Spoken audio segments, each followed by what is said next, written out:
자, 에이프릴 바이오 살펴보겠습니다. 자, 개장 전에 넥트 시장에서 리가켄 바이오를 설명드리면서 이게 장 개장이 되게 되면 조금 모양이 바뀔 수가 있습니다. 요거 따라 들어가지 마시고 일단 중장기적인 호재인데 지금 이 자리에서 따라 들어가신 거는 조금 깔짝짝한합니다 라는 얘기를 드리고, 그리고 대체 종목으로 리가켄 바이오 대신 살 수 있는 종목으로 바로 짚어드렸던 종목이죠. 자, 에이프릴 바이오는 자 지금 이제 장세가 이래서 다시 제약바이오 쫙 지금 다 밀려 내려가 버렸죠. 이 리가켄 바이오도 지금 마이너스에 들어갔습니다. 여기 들어간 건데 제약바이오 중에서 이제 가장 혼자 지금 혼자 거의 비주기 올릭스가 강보합이긴 합니다만, 올릭스 플러스 불 켜기 전에 혼자 지금 빨간 불 켜고 있는 종목. 자, 여기는 에이프릴 바이오는 지금 화면에 표시가 어마어마하게 많이 되어 있죠. 저 밑바닥에 있을 때부터 제가 계속 추천드렸던 대표적인 저평가 바이오사 중에 하나죠. 우선 요 상황부터 먼저 살펴보도록 하겠습니다. 자, 그래서 이거 쭉 살펴보시면 저 밑에서부터 시작해서 에이프릴 바이오 쭉 설명을 들어왔었죠. 저평가. 이게 두 건으로 기술 이전 1조 2천억대의 기술 이전을 했고 추가로도 기대감이 놓여져 있는데 시가총액이 2천억대까지 내려갔던 종목이죠. 이게 지금 말도 안 되는 그 가격 아니냐, 말도 안 되는 가격 아니냐 이렇게 얘기를 들었고요. 그 아래쪽에 있는 바이오들 소형 바이오 중에서 가장 좋은 종목입니다. 2천억대. 그래서 주가 계속 깨골러 들어오면서 최고가로도 싸다 이렇게 돼 있어요. 여기 이제 이 에이프릴 바이오 같은 경우에 이제 주 모멘텀이 두 개입니다. 두 개. 그 뒤쪽에 보면은 이제 여기 아토피 치료제 요게 나오고 있죠. 요게 두 가지예요. 그거 하나 하고 그다음에 TED 이렇게 두 개가 있습니다. 이제 TED 갑상선 요 같은 경우는 이제 종목이 겹치는 종목이 이제 코스피의 한올 바이오하고 겹치죠. 그래서 한올 바이오하고 이렇게 비교를 해서 일찌감치부터 에이프릴 바이오가 여기에서는 요 모멘텀으로 한다라고 하면 한올보다 에이프릴 바이오가 훨씬 낫습니다라고 일찌감치 짚어드린 바 있습니다. 요게 지금 같은 거예요. TAD. 그래서 밑에서부터 시작해서 이게 10개월 전이고 7개월 전이고, 그래서 이제 신고가 경신할 때도 계속 나왔죠. 그러니까 두 개 쪽인데 둘 중에서 이제 이 아토피 치료제 같은 경우는 아토피 치료제들도 역시 마찬가지 종목이 몇 개 더 있습니다.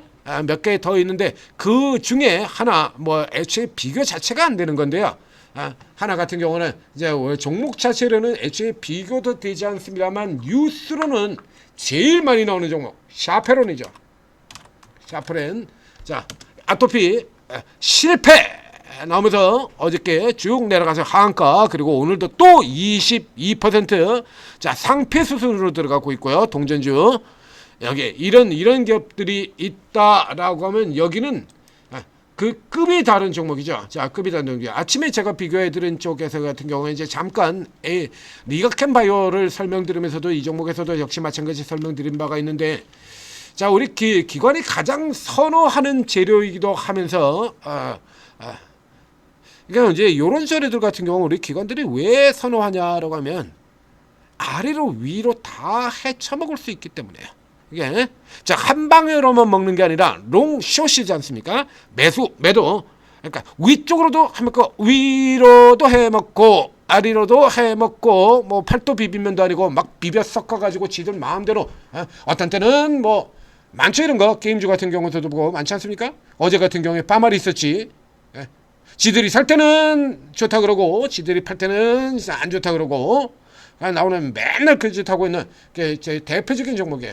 재료상으로 친다 그러면 매각 재료 같은 경우에도 그렇습니다. 그러니까 어떤 종목은 매각 기대 이거 가지고 왕창 올라가는 종목도 있고요. 저 SK 오션 플랜트 같은 경우는 매각 기대 가지고 와장창 올라갔었죠.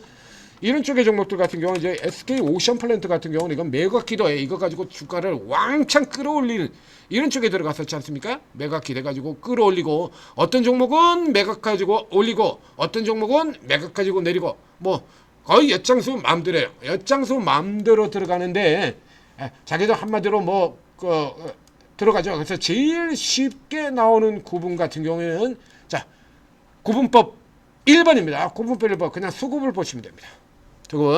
수급을 이렇게 딱 열어봐가지고 이렇게 막 계속 사들여오고 있더라. 그래서 계속 이렇게 사들여오고 있다라고 하면 이거는 호재로 당긴다라고 보시면 되고요. 계속 팔고 있으면은 그러니까 악재로 두들겨 팔 가능성이 높다라고 생각하시면 되고, 그 다음에 두 번째 구분법, 주가의 위치를 살펴보시면 됩니다. 특히 제약바이오 같은 경우는 그게 더 심하죠. 주가의 위치를 살펴가지고 주가가 고가 쪽에 있으면 패대기로 들어가는 거예요. 매도로 들어간다라고 보시면 되고요. 주가가 아래쪽에 있으면 이건 매수로 들어온다라고 생각해서 보시면 됩니다. 대부분 다른 종목에도 거의 다 같아요. 자, 이 케이스들 같은 경우 이 에이프릴 바이오 같은 경우도 그 앞쪽에서도 그렇고요. 이게 이 매각 이슈를 가지고 어떤 식으로 활용하느냐에서 가장 대표적인 케이스 같은 경우는 클래시스 가지고 설명을 드렸었죠. 클래시스. 자, 블록딜 이슈. 아주 징글징글하게 클래시스만 있는 게 아니라 MNC 솔루션도 그랬고, 그리고 최근에 저희가 분석을 많이 해드렸던 HPSP 같은 경우도 그랬었죠. HPSP까지 핑계를 온갖 걸 다 갖다 대요. 그래서 이제 들을 때가 전화서 경쟁 우려 온갖 걸 다 갖다 드렸는데 실제로 의미는 뭐냐라고 하면, 자, 이거 클래시스가 작년에도 사상최대였고 최근에도 사상최대, 계속해서 사상최대를 계속 끌고 들어가죠. 근데 얘 두들겨 맞은 게 작년 초부터 이렇게 두들겨 맞았었거든요. 작년 초부터 이러고 두들겨 맞고 최근까지도 계속 두들겨 맞습니다. 저 앞에 처음 두들겨 맞은 게 작년 2월 3월 거기에요. 지금 1년 3개월 전입니다. 그러니까 1년 3개월 전에 이때 작년에 클래시스의 실적이, 그러니까 그 이전 연도에 1200억대 연간 영업이익으로 1200억대였어요. 이게 1700으로 넘어왔는데도 패대기 치고요. 이게 2200억으로 올라오는데도 불구하고 여전히 똑같은 소리를 하고 자빠졌죠. 그 최근 같은 경우도 주가가 내려가는데 내려갈 이유가 전혀 없어 보이는데 주가가 급락하더라. 이거 보나마나 블록딜일 겁니다. 또 블록딜 우려일 겁니다 라고 그러고 실제로 블록딜 우려 터지면서 주가 내려갔죠. 자, 그럼 블록딜이라는 이슈에 대해서 우리가 한번 생각을 해보자 이거지. 자, 그럼 이제 블록딜 같은 경우 이제 개별 종목에서는 또 체제주주 변경 이건 가지고 장난질도 굉장히 많이 치죠. 자, 그럼 이제 블록딜 우려라는 걸 한번 생각을 해보자 이겁니다. 블록딜이라는 걸 왜 하냐라는 것부터 보게 된다면, 자, 블록딜은 이게 대규모 거래입니다. 대량 거래요. 그러니까 HTS 같은 경우는 매일 아침, 그 다음에 장 마감 이후서 대량 거래 매매 내역까지 이렇게 쭉 다 나와요. HTS에서 뒤져보면 대량 거래하고 이런 것들까지 다 나옵니다. 자, 그런데 이게 예를 들자 그러면 중간에 이번 만기 선물 옵션 만기 같은 경우에, 그죠? 동시효과에 리밸런싱 한다 그래가지고 원전주 같은 경우 동시효과에 갑자기 상한가 보내버리고, 그리고 다음 날은 또 그래가지고 또 원위치 신경마도 순식간에 하한가 내버리고 이런 짓들을 하지 않습니까? 장중에 삼성화재 같은 이런 움직일 일이 별 없는 종목들 이런 거 가지고도 이렇게 동시호가에 갑자기 잡아당겨서 한가 버리고 다음날 아침에 이건 다 빼버리고 마이너스 19% 이런 짓을 벌이게 되잖아요. 이게 그러면 예를 들면 이 대량 매매로 들어가지고 주식 수를 친다 그러면 뭐 몇백만 주 혹은 400만 주 500만 주 이런 게 한 방에 물량이 사고 팔고가 한 방에 나온다 그러면 이게 장중에 이렇게 변동이 움직여 들어가는 거거든요. 개판돼 버리는 거죠. 그래서 이렇게 개판되는 장중에 이거를 장중 물량을 한다 그러면 이렇게 개판될 우려가 있기 때문에 이걸 벗어내기 위해서 정해져 있는 가격으로 개장 전 혹은 장 마감 이후에 서로 약속된 가격으로 오늘 주가가 어떻게 되건 관계없이, 오늘 주가 상한가를 가건 하한가를 가건 관계없이 미리 약속된 가격으로 그냥 물량 주고 받는 형태로가 된 겁니다. 그러니까 이거는 이제 가능한 한 이 종목의 주가에 영향을 만들지 않기 위해서 만들어낸 재료가 그게 이제 매매가 블록딜 매매인데요. 근데 우리 같은 경우에는 어떻게 해요? 블록딜 매매? 말도 안 되는 소리라는 거죠. 아니, 블록딜을 하는데 거기에 물량 우려가 왜 나오죠? 장내에 나오는 물량이 아니에요, 블록딜은. 그러니까 블록딜만 나온다 그러면 주가가 내려가는데, 그래서 블록딜이 나오는데 주가가 내려가는 이유로 뭘 대고 있냐라고 하면 물량 우려입니다. 물량 출해 우려. 근데 블록딜은 장 중에 나오는 물량이 아니에요. 미리 약속된 가격으로 장 개장 이전에 서로 주고 받아버리거나 혹은 장 마감 이후에 주고 받아버리는 이런 형태가 되는 거예요. 그러니까 장중 시간에는 물량이 안 나오는 거야. 그런데 어떻게 이게 물량 우려가 되냐, 이건 말도 안 되는 소리를 하고 있죠. 이건 실질적으로 예를 들어서 이걸 이용해 가지고 얘들이 해먹겠다라는 겁니다. 해먹겠다는 의도를 가지고 있는 거죠. 이 구조 자체는 그러니까 한마디로 지들이 우월한 입장에 있기 때문에 그걸 가지고 계속 장난을 치는 거예요. 그럼 이런 예를 들어 가지고 계속 설명을 드립니다. 자, 그래서 이 회사가 블록딜을 한다 이겁니다. 그래서 저쪽에 앞에 HPSP에서 그랬던 것처럼 이 클래시스가 만약에 10%의 블록딜을 한다라고 하면요. 클래시스가 10% 물량을 블록딜을 한다면 클래시스의 총 주식수가 6,500만 주고요. 그리고 이 대주주가 보유하고 있는 지분이 3,800만 주입니다. 이 3,800만 주 여기서 이제 10% 블록딜을 하겠다라고 하면 390만 주가 나오게 되는 겁니다. 390만 주. 이 390만 주가 장중에 풀린다라고 그러면 한가지 그렇죠? 이게 한가요.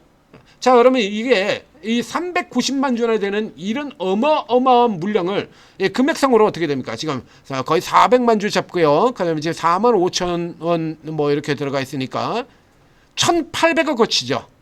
금액으로.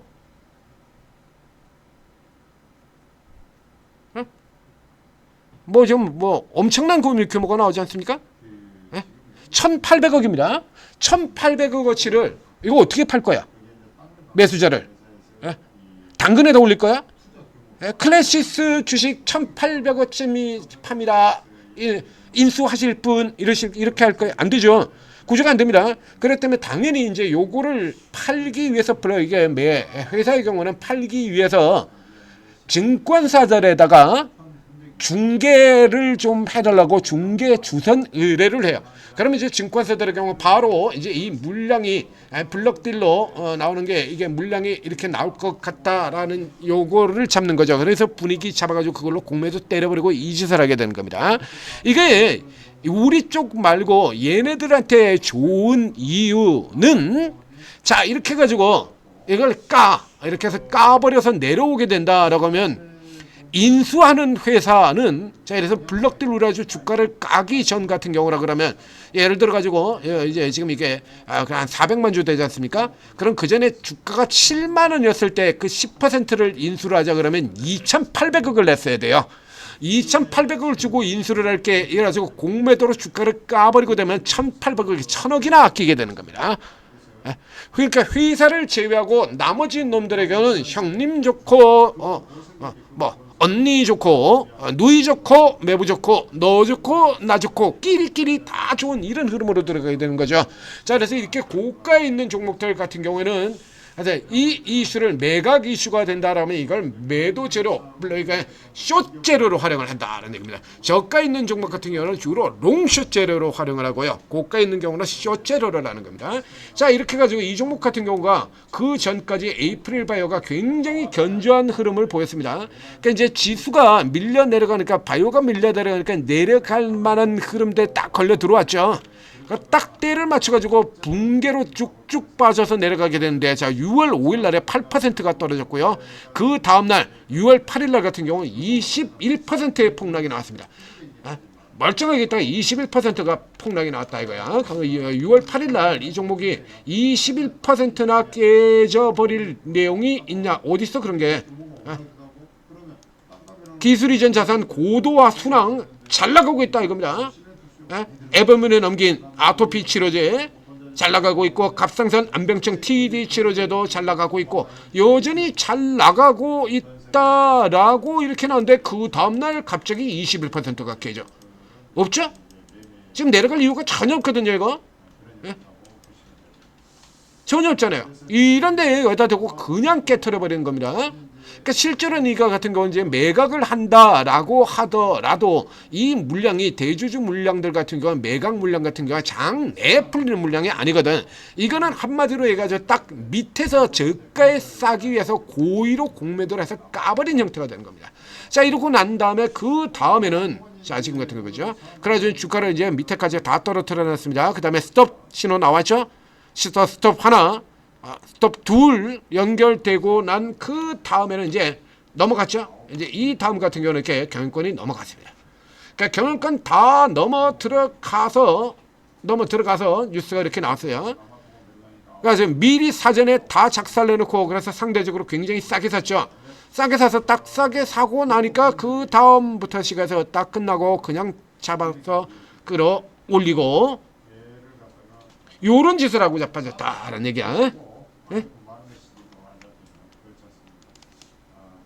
투자 유치 최대 주주 변경.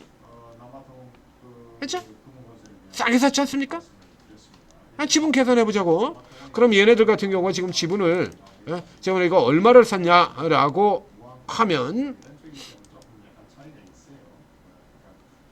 400만 주. 그렇죠? 지금 400만 주. 이 둘이서 410만 주를 샀습니다.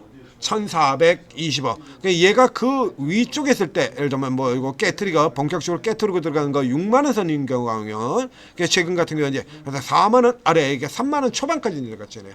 그러니까 클래시스는 어떤 거 똑같이 이제 6만 원 선에 있었다라고 하면 6 곱하기 4 간단하게 나오죠. 2,400억이에요. 2,400억 주고 사야 될 걸 공매도로 때려 부셔가지고 1,400억 벌었습니다. 1,400억에 샀어요. 요런 식으로 도는 판때기다라고 얘기를 했죠. 자, 이런 식으로 이제 다 끝났습니다. 이제 인수 얘기는 다 끝났어요. 그럼 이제 여기도 마찬가지라서 돈 들어오고 얘네뿐만 인수를 하고 그리고 요 참에 그래가지고 슬쩍 또 하나 껴가지고요. IMM 자산운용 껴가지고 그래가지고 요게 투자해서 이렇게 딱 들어왔다 이겁니다. 이렇게 해서 이제 들어오고 그리고 이 케이스 같은 경우도 저 리가켄바이스랑 마찬가지로 최대 주주는 바뀌었지만 새로 들어온 애들 같은 경우가 이 사업에 나서가지고 감나라, 배나라, 이래라, 저래라, 나가서 일하고 저기 가서 절하고 뭐 이런 얘기 안 하죠. 왜? 기존에 있는 대표들이 잘하고 있으니까. 그러니까 회사에 투자만 하고 그리고 최대주주가 바뀌어도 기존 대주주들에게 기존 사업자들에게 그대로 사업을 하는 겁니다. 리가켄바이오도 최대주주가 바뀐 지 2년이 됐습니다만 기존에 하던 사람이 그대로 계속 하고 있죠. 이 케이스도 기존에 하던 사람이 계속 바뀐다. 이거 바꾼다 그러면 그냥 졸지에 멀쩡한 종목들 비싼 돈 주고 사가지고 쓰레기 만들어버린 케이스에 들어가게 되는 거예요. 자산운용사 애들이 금융엔 알지만 그래서 그 금융을 가지고 이렇게 장난은 쳤지만 바이오에 대해서 뭘 알겠냐 이거야. 그렇죠? 요 들어가서 인수한 TKG 태광그룹 얘네가 바이오에 대해서 뭘 알겠냐 이거. 그렇죠? 또 있죠. OCI 같은 경우도 있죠. OCI 같은 경우에서 제약사를 샀죠. 처음에 한미약품을 살려다가 이제 한미약품 같은 경우에 나가리 돼버렸죠. 그래가지고 이제 경영권 분쟁 일어나고 회사를 팔지 않겠다라고 했던 이 형제들이 소액주주 연대의 지원을 받고 저 대주주 모녀간을 이겨버리면서 안 팔게 돼서 나가리 됐죠. 그래서 한미약 OCI 같은 경우는 방향을 들어가지고 부강약품을 더 아래쪽 단계에 있는 부강약품을 이게 기존 크게 성장성이 드러나지 않는 이쪽의 기업들 같은 경우 계속해서 이렇게 제약바이오 알짜 제약바이오들을 계속 이렇게 사들어오는 이런 형태의 지금 구조가 들어가고 있습니다. 그래서 이 케이스 같은 경우에는 뭐 기존에도 잘 나가고 있습니다만 이제 자금도 역시 마찬가지 리가켄바이오와 마찬가지로 자금도 든든해진 기업이 됐어요. 자, 여기에서 예전에 들어갔던 거 다시 한번 보도록 하겠습니다. 자, 리가켄바이오는 앞서서 제가 추천을 드리고 분석을 해드리면서 뭐냐라고 얘기 드렸냐면 리가켄바이오는 단독으로 움직여 나갈 종목이 아니다. 바이오가 전체로 밀려 나갈 때 깨지든지 말든지 나 혼자 독야청청하리라. 그러고 올라갈 수 있는 종목이 못 된다라고 얘기 드렸죠. 그리고 대신에 이 아래쪽에 있는 이 앞쪽에서부터 계속 얘기를 드렸습니다. 바이오가 밀려 내려갈 때 혼자서 바이오 전체 사이클하고는 다르게 따로 놀 수 있는 종목들 같은 경우는 쭉 설명을 다 드렸잖아요. 길이 다른 바이오. 길이 다른 바이오. 얘 같은 경우도 최근까지도 계속 이렇게 버티고 있었죠. 길이 다른 바이오 대표적인 케이스 에이프릴 바이오, D&D 파마텍, 고롱티슈진 설명드렸지 않습니까? D&D 파마텍 최근에도 봤잖아요. 길에 코스피에도 있죠.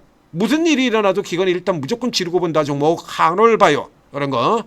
길이 다른 대표적인 케이스입니다. 2023년도에 금리 인상 이슈가 나가지고 제약바이오제들이 개박살나고 다 죽어갈 때 그때도 따로 움직였던 종목들이 있죠. 남들이야 깨지든지 말든지 그거는 남의 얘기고 자 우리한테는 해당 사항 없고요. 자 그 종목의 코스피 대표주가 바로 이 종목 한올바이오입니다. 2023년 금리 인상 때문에 남들 다 주고 들어가는 시기에 한올바이오 경우는 보신 것처럼 반대로 주가가 200% 상승하는 기염을 토하는 이런 흐름들을 봤던 종목이죠. 이게 제약바이오의 주요 종목 중에서 이게 이렇게 움직이는 길이 전체 섹터하고 다르게 돌아가는 종목이 있어요. 앞서 스타트에 설명드린 니가캠바이오는 그런 종목이 아니고 에이프릴 바이오는 따로 노는 종목에 들어가게 되는 겁니다. 그래서 오늘 같은 경우라 그러면 이제 리가캠을 노리는 게 아니라 이쪽을 노려야 된다라고 얘기를 들은 거죠. 이건 생으로 이건 매각 이슈 때문에 생으로 깨진 거거든요. 이거. 생으로 깨진 것만큼 결국 이제 생으로 깨진 것까지 포함하게 되면 이제 남들만큼 깨지게 된 거지 남들보다 더 떨어졌어요. 48%는 내렸습니다. 뭐 이러면 이제 대충 뭐 남들만큼 됩니까? 앞서 나갔던 리가캠 같은 경우는 그 전에 상대적으로 덜 올랐었기 때문에 조금 덜 내린 상태라고 봐야 될 테고요. ABL 바이오 같은 경우는 ABL 바이오 뭐 63% 이쪽 같은 경우는 좀 너무 위쪽에 오버슈팅 가격된 가격이니까 이쪽을 기준으로 잡을 수는 없고 실제적으로는 이제 요 정도 위치를 잡아야 되죠. 이 정도 위치. 같은 경우 이제 50% 이렇게 지금 깨져 내려와 있고요. 그래서 이제 강제로 남들 기준에다 갖다가 짝을 맞춰버렸습니다. 자, 이 앞쪽에서 한올바이오하고 지금 비교상을 제가 여러 번 설명을 드렸었죠. 이거 한올바이오하고 둘이 서로 키 맞추기로 굉장히 자주 들어가는 종목입니다. 키 맞추기로.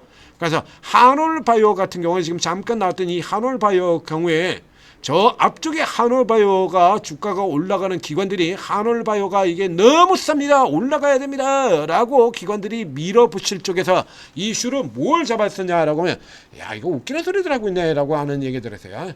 자, 미국에 있는 미국에 있는 이면온시아가 주가가 올라갔는데 얘는 주가가 못 올라가서 올라가야 됩니다. 더구나 코스닥에 국내에 있는 경쟁사 경쟁사인 에이프릴 바이오가 시가총액이 1조 5천억까지 올라 들어갔는데 얘는 이래가지고 자바크를 올렸죠. 그럼 뒤집어서 얘기를 한다라고 하면 이제 한올바이오가 올라가면 얘도 올라갈 수 있는 겁니다. 한올바이오 가치가 들어가면 앞에 그랬잖아요. 에이프릴 바이오가 올라갔기 때문에 얘가 이거 키맞추기라고 얘기하잖아요. 같은 섹터에 비슷비슷한 놈 얘가 올라 들어가면 그래서 요런 구조로 설명드렸던 종목이 또 있죠. 올릭스 D&D 파마텍. 그래서 D&D 파마텍에 비해 가지고 올릭스가 절반밖에 안 돼요. 올릭스 가야 됩니다. 그 다음에는 올릭스가 역전한 적이 있습니다. 올릭스가 그래서 D&D 파마를 역전하고 있는데 이번에는 D&D 파마텍이 너무 낮습니다. D&D 파마로 가세요. 최근에 이제 D&D 파마로 들어간 다음에 다시 D&D 파마텍과 올릭스의 시가총액 격차가 너무 커집니다. 올릭스로 가세요. 다 알려드렸죠 이거? 그렇게 된다면 이런 관점에서 보면 이제 한올바이오가 이렇게 올라 들어가게 된다라고 하면 여기 이제 에이프릴 바이오의 반등에도 또 마찬가지 이렇게 힘이 주어지는 셈이 되는 겁니다. 지금 현재까지 이건 매수 구간 안에 들어 있고요. 못 넘어갔잖아요. 이제 요 구간 안에서 사셔서 이 정도의 종목의 이 위치라고 하면 역시 마찬가지 몇 달 정도를 투자한다라고 하더라도 이 아래쪽에서는 버티고 있을 만하다는 얘기입니다. 이 하단 쪽에서 같은 경우 이 박스를 못 넘어간다라고 하더라도 저가에서는 박스 아래쪽으로 큼지막하게 잡고 아래쪽에서 사고 위로 들어와서 못 넘어가면 덜어내고 다시 또 밑에서 또 추가하고 이런 형태로 박스 프레이 형태로 장기로 끌고 가도 관계없는 종목이 되겠다. 자, 작년 초 이 여름 때 같은 경우는 온코닉 테라피틱스로 제가 이런 의견을 드렸었죠. 온코닉 테라피틱스. 자, 이제 시즌이 지나갔으니까 찬바람이 불 때까지는 제약바이오에 뭐 돌아오는 게 없습니다. 그래서 요거 박스 프레이로 밑에 들어오면 사고, 요 박스 위쪽 들어가면 팔고, 자 밑에 들어오면 사고, 위로 들어가면 팔고 이렇게 해서 찬바람이 불 때까지 견디십시오라고 말하면서 힘들어도 견뎌.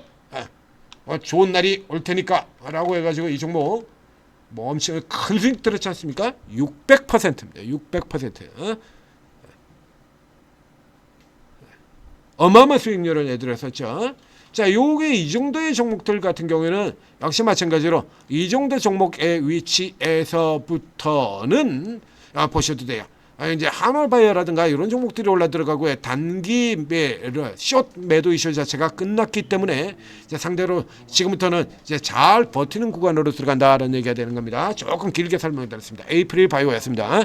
자, 전재투자TV 구독 좋아요 눌러주시고, 그런 이런 종목들 같은 거 이제 미리미리 설명드린 거예요. 미리미리 설명드려야지. 그래야지 나중에 뒤늦게 뭐 맨날 그래가지고 이런 거 같은 거 뒤늦게 그제서야 아니 이 종목이 이렇게 종목이었어 그러고 들어가가지고 바로 이렇게 독박 쏘고 망해버리죠.